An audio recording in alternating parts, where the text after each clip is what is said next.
both tax reform and health care.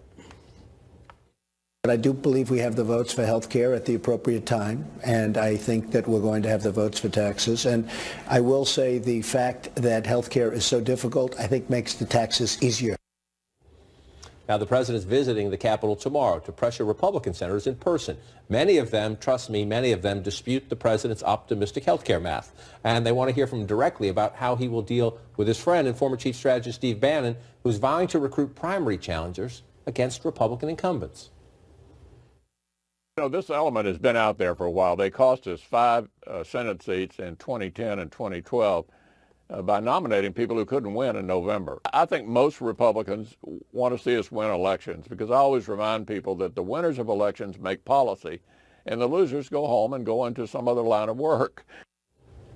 I just love Leader McConnell won't even say Steve Bannon. He won't even say his name. He just says they tried this before.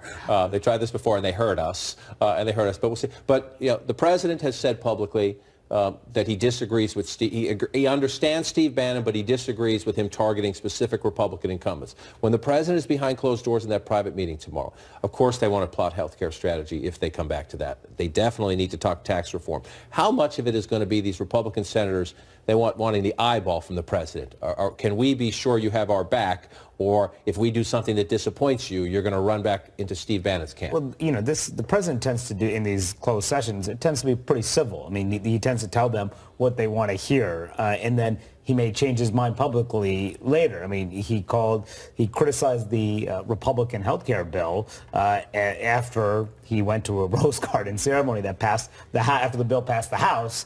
Even though it didn't pass the Senate, it wasn't going to become a law. He went and praised it, but then later privately called it heartless. Yeah. So who knows what he's going to say later after the fact. I do think which you heard him say last week, saying that he doesn't think that Steve Bannon should go after certain senators. I think he probably will reaffirm his support for people like Roger Wicker, people like John Barrasso, Deb Fischer, who are up and overwhelmingly support his agenda. I don't think you're going to hear him say, maybe he'll say something about Jeff Flake. I doubt he'll say anything nice about Jeff Flake.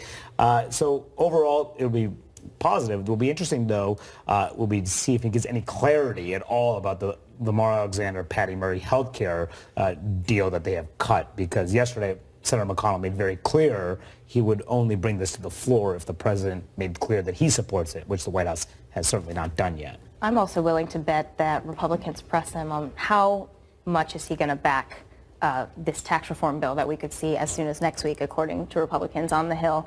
You know, privately, there's a lot of concern on the Hill that the president, once this tax bill is out, could pull another Chuck and Nancy Chinese dinner and strike a deal with Democrats. On the phone call last night, my sources say that he talked about how he wanted to get more Democrats to vote for the tax bill, but then tried to quickly reassure them that I'm a Republican inside out and backwards, I think was the quote. So I don't think that's going to assure them. I think that a lot of people are worried about him doing a 180 on this. That we talk about the Chuck and Nancy Chinese dinner. Yeah, it's like second nature. It's a great. It tells you a lot about the state of Washington today. But to that point, you know, the president tweeted out this morning about the 401k. There's been some talk. Republicans are trying to find out if you're going to cut taxes. There's a lot of them worried about the deficit, trying to find some way to bring in revenue. There've been some of them saying, you know, to either get rid of or limit 401k deductions. The president tweets out this morning there will be no change to your 401k. This has always been a great and popular middle class tax break, and we'll leave it as is.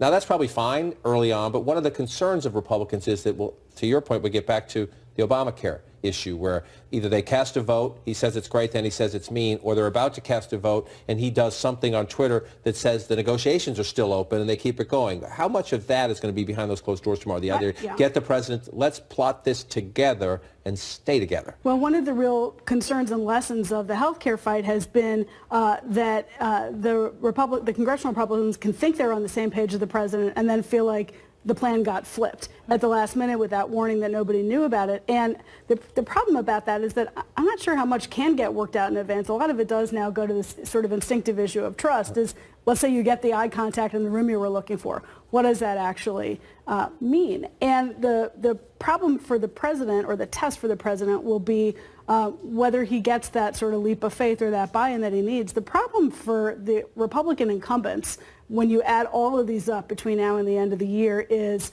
does it hurt the president worse or does it hurt them worse when things don't get done? Because if it hurts them worse, they do have major problems in terms of the primary challenges that they face. And that is the concern. And think about all the different parts of tax reform that have not been ironed out yet. The 401k issue, which I guess the president has finalized, but there's the state and local tax issue. The millionaire tax, should rates go up for people who are the top earners. There are a number of different issues that are very thorny and going to be very difficult and complex to work out when they actually put pen to paper, and the president tweeting in the middle of all that does not make it easier. It only makes it harder, and I think a number of Republicans are unsure where the president stands on a number of different components of the tax reform plan, and if they can't iron that out, we only have, 27 days left. Yeah. I mean, they haven't even drafted the bill yet. Right. And when the bill comes out, these tax breaks that are being killed, they're going to be outcry over that. And does the president